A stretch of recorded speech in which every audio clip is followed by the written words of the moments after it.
নমস্কার বন্ধুরা, উড়ানের আজকের পর্বের রিভিউ নিয়ে আমি চলে এসেছি তোমাদের সামনে। বাংলা সিরিয়াল সমাচারে তোমাদের সবাইকে স্বাগত জানিয়ে আজকের পর্বের রিভিউ আমি শুরু করছি। মহারাজা শিব তো দাবা খেলছে, আর ওদিকে সোমনাথ ঘুমোচ্ছে। মহারাজা শিবের খেলতে খেলতে ওদের মধ্যে যে চিৎকার হচ্ছে, সেই চিৎকার শুনে কিন্তু সোমনাথের ঘুমটা ভেঙে যায়। সোমনাথ বলছে, সারাদিন খাটাখাটনির পর একটু ঘুমোতেও দিবি না শান্তি করে? মহারাজ বলছে, খাটাখাটনি? তুই কোথায় আবার খাটাখাটনি করিস? ও আচ্ছা, গড়ের মাঠে, তাই তো? এরপরে সোমনাথ যখন কিছু বলতে যাবে, তখন সোমনাথের নাকে কিন্তু একটা গন্ধ আসে, কারণ নিচে তো কাবাব বানানো হচ্ছে, আর ঠিক সেই গন্ধটা সোমনাথ পেয়ে গেছে। মহারাজা শিব বলছে, কিরে চুপ করে গেলি কেন? সোমনাথ কিন্তু সেই গন্ধে গন্ধে দরজার কাছে আসে। তখন শিব বলছে, কিরে সোনার অ্যাট্রাকশনে চলে যাচ্ছিস নাকি? বলছে, না রে না, সোনা নয়, মাংস পোড়ার গন্ধ পাচ্ছিস না তোরা? তোদের নাকে আসছে না নাকি? শিব বলছে, আরে হ্যাঁ রে, পাওয়া যাচ্ছে তো, এটা নিশ্চয়ই চিয়ার কাজ। তখন সোমনাথ বলছে, এই যেই বানাক, খেতে পারলেই হলো। সোমনাথ বলছে, তোরা খেল, আমি আসছি। এই বলে সোমনাথ চলে যায় সোজা রান্নাঘরে। এদিকে তো পূজা কাবাব বানাচ্ছে, অনেকগুলোই বানিয়েছে। এদিকে চিয়া বলছে, তুমি সত্যি, বাবা ঠিক কথাই বলে, রূপে লক্ষ্মী গুণে সরস্বতী, এমন কিছু নাই যে তুমি পারো না। তখন প্রিয়াঙ্কা বলছে, হ্যাঁ, পূজা পেডিকিওর ম্যানিকিওর করতে পারে না আমার মতো। তখন চিয়া বলছে, হ্যাঁ ঠিকই, লোকের হাত পা ধরে প্রফিটটা তুমি কামাতে পারো। তখন প্রিয়াঙ্কা রেগে যায়। তখন সেই মুহূর্তে সোমনাথ আসে মাংসের গন্ধে, আর কাবাব বানাতে দেখে তো একদম সোমনাথের লোভ ধরে না। বলে, এ কি কাবাব? কিন্তু এটা কেমন করে বানাচ্ছ? এখানে তো একটু লেবু চটকে আর মাংসটাকে তো আরেকটু পোড়াতে হবে। তখন পূজা বলছে, না, লেবুও দেবো না, মাংসটাও আর পোড়াবো না, আমাদের যেভাবে খেতে ইচ্ছা হয় আমরা সেভাবেই খাবো। সোমনাথ বলছে, বানাতে পারো না, আবার স্বীকার করছো না কেন? আচ্ছা দাঁড়াও, আমি টেস্ট করে দেখি। চিয়া বলছে, না তুমি খাবে না। বলে, আমি খাবো। যে হাতটা বাড়িয়েছে অমনি মহারাজ এসে হাতটা ধরে নেয়। বলে, তুই খা একবার, তারপর দেখ তোর মুখটা কেমন করে ভেঙে দিই আমি। ওরা আনন্দ করে মজা করে খাবে বলে ঠিক করেছে, তুই এখানে এসেছিস খেতে, ওদেরকে ওদের মতো থাকতে দে। সোমনাথ তো কিছুতেই যাবে না, খাবেই। মহারাজ বলছে, খাবি খা, দেখ তোর মুখটা কেমন করে ভাঙতে হয় আমি ভাঙছি। যেই খেতে যাবে অমনি মহারাজ মারতে যাবে কি ভয় পেয়ে যায় সোমনাথ। সেখানে চলে আসে পূর্ণিমা। বলে, কি হচ্ছে এখানে? এত চিৎকার চেঁচামেচি কিসের? তারপর মাংসগুলো দেখে বলছে, এসব কি হচ্ছে এখানে? এটা নিশ্চয়ই এই মেয়েটার কাজ, এই মেয়েটাই নিশ্চয়ই এগুলো করেছে। পূজাকে দোষারোপ করছে। তখন চিয়া বলছে, না, আমার কাবাব খেতে ইচ্ছে হয়েছিল, আমি বলেছি, এতে পূজাদির কোনো দোষ নেই। তখন বলছে, ও আচ্ছা আচ্ছা, দেখলে তো, আমি বললাম না ওর কষ্ট হয়েছে। এই দুটো মেয়ে কত কষ্ট করে আছে বলো তো। প্রিয়াঙ্কা আর চিয়ার কথা বলছে, যে ওদের অভ্যেস আছে নাকি ওরকমভাবে থাকার। তখন চিয়া বলছে, কষ্ট? আমরা তো এনজয় করছি, কাবাব পার্টি করছি। বলে, কি এনজয় কাবাব দিয়ে? বলে, হ্যাঁ। এরপরে সোমনাথ নালিশ করছে তার মাকে, যে মহারাজ নাকি তাকে কাবাবটা খেতে দিচ্ছে না, তার মুখ থেকে নাকি কাবাবটা কাড়িয়ে নিয়েছে। তখন তো মহারাজের মা মহারাজকে বকছে, উল্টোপাল্টা কথা বলছে, যে কি তোর এত বড় সাহস। তারপরে বলছে, মহারাজ বলছে, বেশ করেছি যা করেছি।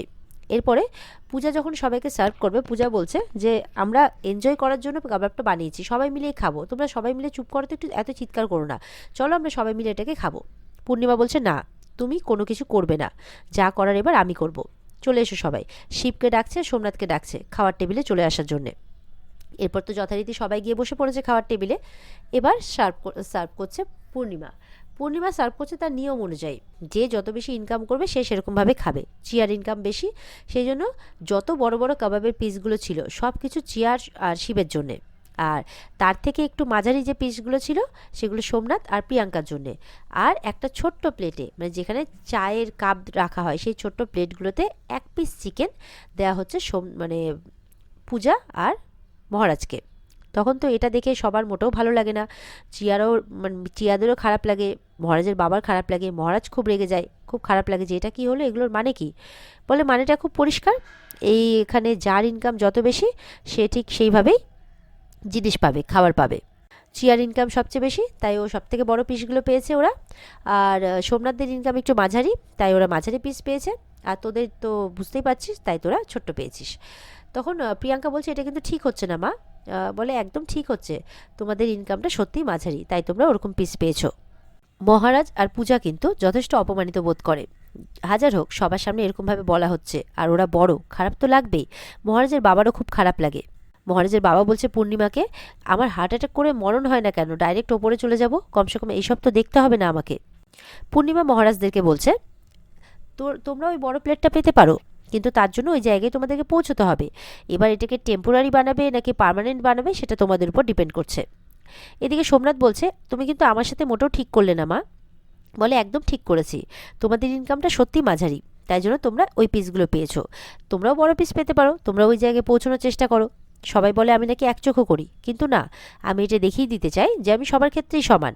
এবার আমাকে এটা ভালো করে বুঝিয়ে দিতে হবে যে এইখানে সবাই যার যার যেরকম আয় সেরকমভাবেই থাকবে। মহারাজ বলছে, এই অপমান আমার মনে থাকবে মিসেস মুখার্জি। পূর্ণিমা বলছে, আমি তো চাই মনে রাখ, মনে রেখে নিজের ভালোটা বোঝ আর এগিয়ে যা।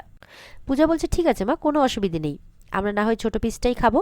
এরপর যখন প্লেটটাতে হাত বাড়াতে যাচ্ছে, মহারাজ বলছে, না, তুমি একদম এটাতে হাত দেবে না, তুমি এটা খাবে না, এটা আমার আদেশ। মহারাজ বলছে, তবে সব কিছুর মাঝে একটা জিনিস ভালো, যে এতদিন বাদে আপনি নিজে হাতে আমাকে খেতে দিচ্ছেন, সে যাই দেন না কেন। আর মনে মনে বলছে, এর উত্তরটা আমি কাল সকালেই দেব। এই বলে মহারাজ চলে যায়। পূজা উঠে যায়। আর এদিকে পেছন পেছন শিবও উঠে যায়, মানে চিয়া উঠে যায় বিরক্ত হয়ে, শিবও চলে যায়, তারা খায় না। খাচ্ছে শুধুমাত্র প্রিয়াঙ্কা আর সোমনাথ। প্রিয়াঙ্কা বলছে, এই চিয়াটা যতদিন ছিল না ততদিন ঠিক ছিল, সব কিছু আমার ছিল, এই চিয়াটা এসে সব কিছু কাড়িয়ে নিচ্ছে। এবার তো পরদিন সকাল হয়ে গেছে, আর টেবিলের মধ্যে কিন্তু বেশ বড় বড় মাপের 2 প্লেট ভর্তি করে কাবাব রাখা আছে। সোমনাথ এসছে, এসে বলছে, আরে কাবাব এতগুলো, রাত্রিবেলা ওরকম কাবাব পার্টি আবার সকালবেলাতেও। প্রিয়াঙ্কাও চলে এসছে পেছন পেছন। আরে সেই মজা, দারুণ মজা তো। ওদিকে চিয়া আর শিবও এসেছে, তারা ভাবছে কি ব্যাপার, এটা কে আনলো। তখন সেখানে আসে মহারাজ। সোমনাথ যখন হাত দিয়ে খেতে যাবে সেটাকে, বলে, খবরদার, একদম ওটাতে হাত দিবি না, ওটা আমার পয়সায় কেনা, ওটা আমি পূজার জন্য এনেছি। আর আরেকটা যেটা আছে, ওটা পূজার বন্ধুরা আসবে, তাদের জন্যে, তারা খাওয়া দাওয়া করবে, খাওয়া দাওয়া করে এখান থেকে তারা একসাথে কলেজ যাবে। এরপর তো সেখানে পূর্ণিমাও আসে আর মহারাজের বাবাও আসে। পূজা এসে বলছে, এ কি, তুমি শুধুমাত্র আমার জন্য এনেছো? তখন পূর্ণিমা আসে, মানে পূজা এসে তো বলছে যে শুধুমাত্র আমার জন্য এনেছো। তখন পূর্ণিমা বলছে, এটা শুধু মহারাজই করতে পারে, শুধুমাত্র নিজের জন্য আনবে। মহারাজ বলছে, হ্যাঁ অবশ্যই, আমি এটা আমার বউয়ের জন্য এনেছি। তখন এটা শুনে কিন্তু চিয়া খুব খুশি হয়, আর শিবও। পূজা বলছে, কি বললে তুমি, বউ? বলে, হ্যাঁ বউ, তুমি আমার বউ, আর এটা আমি তোমার জন্য এনেছি, আর শুধুমাত্র তুমি এটা খাবে, আর কেউ খাবে না। মহারাজের বাবা তো হাততালি মারতে মারতে চলে আসছে, বাহ, দারুণ দারুণ দারুণ কাজ করেছিস তুই। পূজা বলছে, আমি এতদিন তোমার মুখে যেটা শুনতে চেয়েছিলাম, আমি সেটা শুনতে পেয়ে খুব খুশি হয়েছি, আর তুমি যে আমার জন্য খাবার এনেছো এটা শুনে আমি খুব খুশি হয়েছি। কিন্তু কি বলতো, আমি আমার এই আনন্দটা সবার সাথে ভাগ করে নিতে চাই, আমরা সবাই মিলেই খাবো। মহারাজ বলছে, খবরদার, এটা শুধু তোমার জন্য এনেছি, আর তোমার জন্য আনা জিনিস আমি কারোর সাথে ভাগ করতে পারবো না, তোমাকেও ভাগ করতে দেবো না। এটা তুমিই খাবে আর আমার সামনে খাবে। স্টোর রুম নিশ্চয়ই পরিষ্কার হয়ে গেছে, এবার স্টোর রুমে বসে আমি আর তুমি এটা খাবো। এরপরে সোমনাথ যখন আবারও হাত দিতে যাচ্ছে, মহারাজ বলছে, খবরদার, একদম হাত দিবি না, ওটা ওর বন্ধুদের জন্যে। খাওয়া দাওয়া করে ওরা সবাই মিলে কলেজ যাবে। পূর্ণিমা বলছে, এখনও কলেজও যাবে? মহারাজ বলছে, হ্যাঁ অবশ্যই যাবে। পূজা এই বাড়িতে যথেষ্ট ফাইফরমাস খাটে, সকাল থেকে রক্তঘাম এক করে মানে খাটাখাটনি করে। কালকে রাত্রে যখন কষ্ট করে কাবাবটা বানালো, তখন তুমি কি করলে, এইটুকু একটা পিস দিলে ওকে খাওয়ার জন্যে? তার জন্য তো আমিও আপনাকে ছিচিছি বলতে পারি, তো আপনার ছিচিছির জন্যে আমার এই ছিচিছির যোগ্য জবাব, বুঝতে পেরেছেন? এরপর মহারাজ কি করে, পূজাকে হাত ধরে স্টোর রুমে নিয়ে চলে যায়, সঙ্গে কাবাবটাও নেয়, যে চলো আমরা দুজন ওখানে বসে খাবো। আর পূর্ণিমা চুপ করে দেখতে থেকে যায়। মহারাজের বাবা বলেন, সত্যি, আমি যদি প্রতিবাদের সাথে প্রতিকারটাও করতে জানতাম, তাহলে এই দিনটা আজকে আমাকে দেখতে হতো না। পূর্ণিমার এই অত্যাচার মহারাজের বাবা সহ্য করতে পারছেন না। আর এখানে আজকের পর্ব শেষ হয়ে যায়। তো বন্ধুরা, এই ছিল আজকের পর্বের রিভিউ। ভালো লেগে থাকলে অবশ্যই কিন্তু পর্বকে লাইক, কমেন্ট আর চ্যানেলকে অবশ্যই তোমরা সাবস্ক্রাইবটা করতে ভুলবে না।